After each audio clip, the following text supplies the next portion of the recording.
कल सीएम क्यों बनना चाहता है योगी आदित्यनाथ जैसा?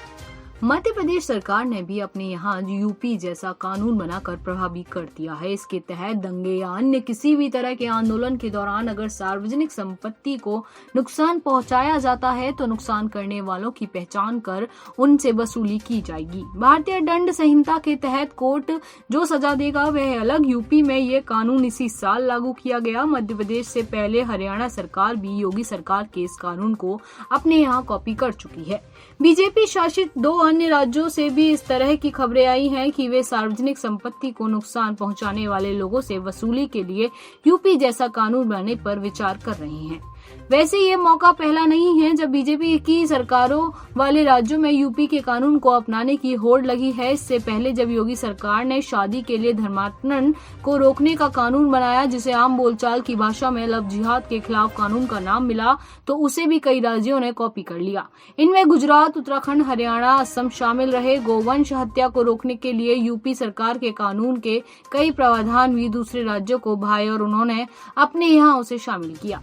योगी आदित्यनाथ को इस तरह फॉलो करने की वजह तलाशी जाए तो 2 फैक्टर दिखते हैं। इस साल 2017 में सत्ता में आने के बाद योगी ने इन कानूनों के जरिए सख्त प्रशासन की अपनी छवि बनाई थी। साथ ही वह हिंदुत्व के ताकतवर ब्रांड बनकर भी उभरे। जन धारणा ये बनी है कि योगी ने जो कानून बनाए वे लॉ एंड ऑर्डर की दृष्टि से महत्वपूर्ण होने के साथ हिंदू धर्म की रक्षा करने वाले हैं। भारतीय राजनीति का पिछले कुछ वर्षों के दरमियान जो भी मिजाज बदला है उसमें हिंदुत्व एक अहम फैक्टर बन चुका है। किसी भी राजनीतिक दल के लिए उसे नकार पाना संभव नहीं है।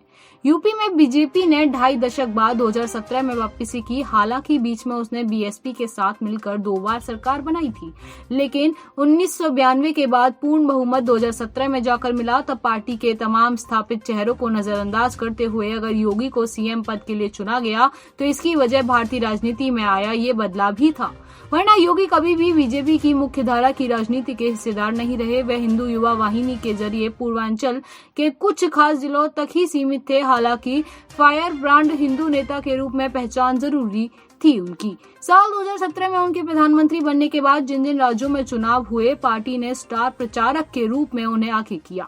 उनकी सरकार के फैसलों को योगी मॉडल के रूप में स्थापित किया गया। दरअसल बीजेपी शासित दूसरे राज्यों के मुख्यमंत्रियों को लगता है कि योगी मॉडल कामयाबी का जरिया बन सकता है। योगी के जैसे फैसलों को अपने राज्य में लागू करवाकर वे भी हिंदुत्व के ध्वजवाहक बन सकते हैं। बात सिर्फ बीजेपी शासित दूसरे राज्यों के मुख्यमंत्रियों के योगी बनने की होड़ तक सीमित नहीं। देखा जाए तो यूपी में बीजेपी के अंदर भी योगी बनने की होड़ शुरू हो चुकी है। मुख्यमंत्री पद के दावेदार पार्टी में कई नेताओं को लगता है कि योगी उनसे इसलिए आगे हैं क्योंकि हिंदुत्व के प्रति उनमें खुलापन है।